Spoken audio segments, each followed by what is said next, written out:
Welcome back. 680 News Senior Business Editor Mike Eppel joins us now. Good morning, Mike.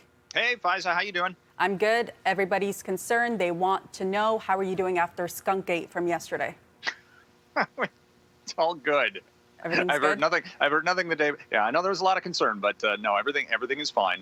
Okay. Nothing too untoward from a scent standpoint as of this morning. So it's all good. Thank you. Okay. Woo, we were worried. Listen, I only got 3 hours of sleep yesterday, so glad that's over with. Yeah. You too. Did you say same? No. Oh, I'm just saying that's the joys of morning television or broadcasting or any type of work that you have to get up early for, right? Anything disrupts that sleep pattern around 9:30. It sets you off. I won't lie. I was up making TikToks, so. Oh. Sorry about that. Okay, let's talk Distracted GTA. by your phone, huh? Yeah, those TikToks. Got to get them out there. Okay, let's talk GTA home sales. They cool off for a 4th month in a row. Okay, so yes, slowing down in July, but there's a lot of caveats to this. You look at the number of transactions last month, 9,300 sales across the GTA. That's a big number. It's down 14% from a year ago when we saw about 11,000. Why? Well, part of the problem is there's nothing for sale. The number of new listings last month dropped 30% to just over 12,000 new properties or properties coming on the market, Faiza. So 12,000 properties for sale, 9,300 transactions. That's not a big differential. That indicates anything that comes up sells, and at a high price point. The average price now, $1.06 million. Detached housing, $1.4 million. Oof. And Trev's basically, the Toronto Real Estate Board analysts are saying this isn't going to change until we see more supply. And then next year we're expecting an influx in population growth. Guess what? More potential buyers. Interest rates aren't going up anytime particularly soon. It is going to remain a very tight real estate market. Even though you hear the headline, oh, it's cooling. Yeah. Not really.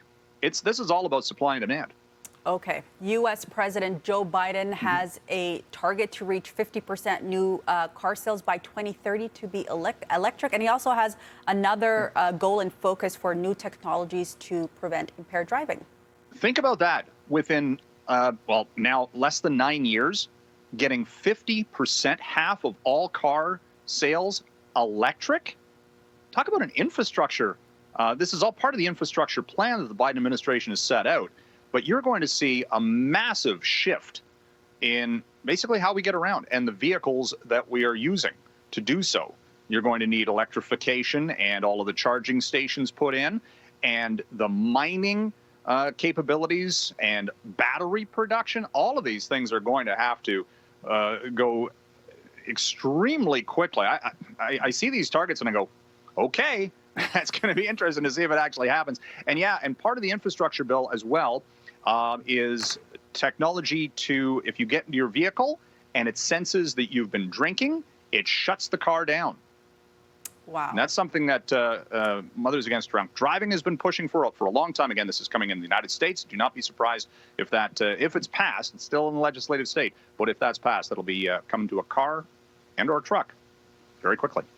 Okay, this one I might need some explaining on. Disney unveils pricing for the Star Wars Hotel interactive experience. I didn't know that was a thing, but it's huge at Hollywood Studios in Florida. Okay. It's their interactive hotel that is going to open next year. And get ready for the price, because it's basically similar to taking a cruise on Disney Cruise Lines for a couple of nights for quad occupancy, a family of 4, for a, quote, cabin, as it has been called, starts at around $4,000 and goes up to $6,000 US. That's for 2 nights. Oh my now, gosh. all of your drinks and everything's included. It's all inclusive. Like I say, it's like going on a cruise. So it's not dissimilar from that price structure. And you do get admission to Hollywood studios. So, look, this is and it's all going to be changing, and it's interactive and all this stuff. So it's going to be interesting to see exactly, but how all of the bells and whistles that are part of this. But Star Wars is massive, and people are going to go, and that's. People have money. People have money to spend. I think that's also a key to this, and I think Disney's banking on that big time. Okay, I am not people. Okay, real quickly, Uber loses more money in its second quarter.